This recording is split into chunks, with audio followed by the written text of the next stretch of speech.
प्राणी संग्रहालयाला भेट.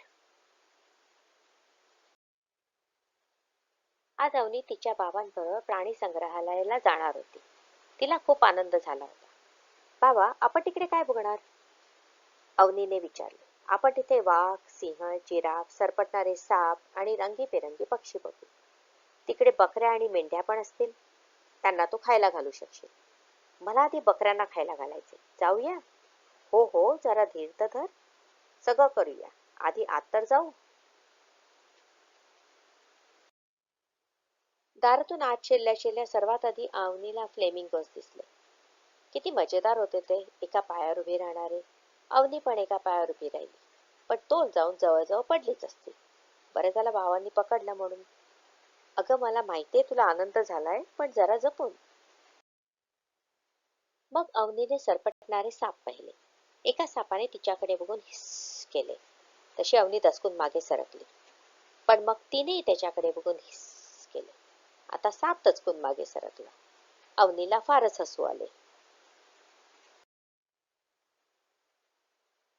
एका मोठ्या जाळीच्या घरात बरेच पक्षी होते. त्यातील पोपट एका फांदीवर बसून खूपच जोरजोरात आवाज करत होते. किती ओरडत आहेत हे, अवनी कानावर हात ठेवत म्हणाली. अगं, एकमेकांशी बोलतायत ते, बाबा म्हणाले. बाजूची छोटी मुलगी दोन्ही हात वर खाली हलवत, ही पक्षी आहे, बघ बघ कशी उडते येते. अवनीने पण तिच्यावर आपले हात पसरून दोन किरक्या घेतल्या. मी पण.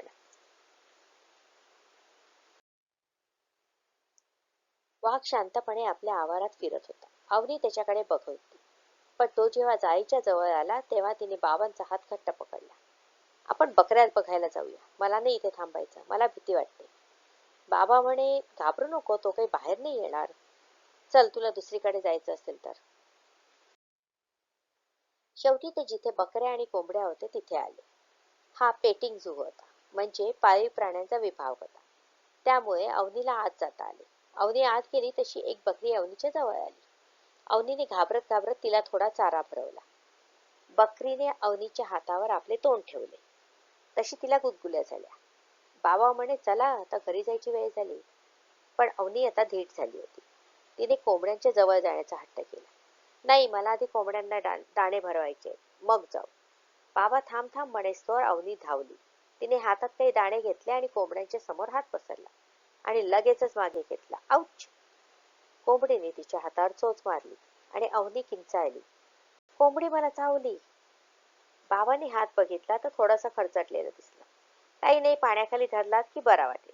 आणि तसेच झाले. पाण्याने धुतल्यावर अवनीला बरे वाटले आणि ती परत हसायला लागली. काय आवडले तुला इथे? बाबांनी विचारले. बकऱ्या. परत जाऊया. आता उशीर झालाय, आई वाट बघत असेल. परत येऊ कधीतरी, बाबा म्हणाले. आता घरी जाऊन आईला सांगायला तिच्याकडे खूप गोष्टी होत्या. त्यामुळे अवनी नाचत नाचत बाहेर निघाली.